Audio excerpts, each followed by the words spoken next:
For those of you who tend to dream about asexual harlequins, this week's Retro Corner will come as no surprise to you. Nights into Dreams on the Sega Saturn. Playing as either Elliot or Clarice, who are sucked into the dream world Nightopia every time they fall asleep, you begin each level by merging with the game's hero, Knights, who has to fly around the level picking up dreams of people, or dream spheres as we like to call them, to prevent them from being stolen by the evil villain, Wise Man the Wicked, who obviously wants to do something evil with them, which is bound to be cliché. So it's basically the same plot as A Nightmare on Elm Street, except it's got an unfunny jester with no nose instead of Freddy Krueger. In fact, Freddy Krueger's probably funnier actually.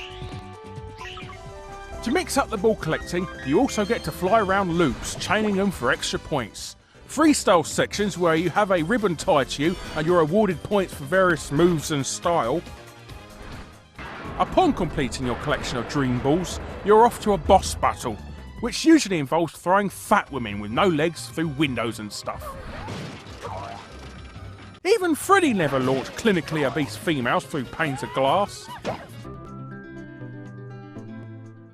Bundled with the deluxe version of the game was Sega's 3D control pad, a rather odd looking controller where you could move knights about with a rather nifty ball-like stick.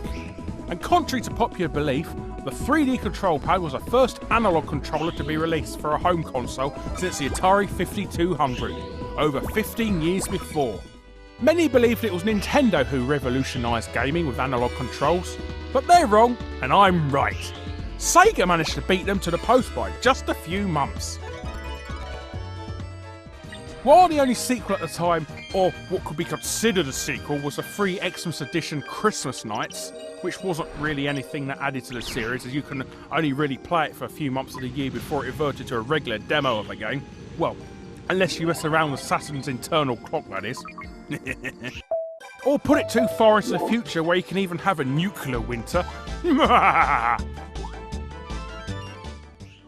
If the total demise of humanity has depressed you too much, don't worry, you can always have a good old sing-song to the night's ending theme with a karaoke mode. All together now. In the night's dream delight, I want to see you standing there. In the night's dream delight, you're the one I really care. Fortunately for the fans, an official sequel has finally been released on the Wii in the guise of Knight's Journey into Dreams, as well as a PS2 re-release of the original. But for anyone who owns a Saturn out there, all three of you, this should definitely be at the top of your dream list.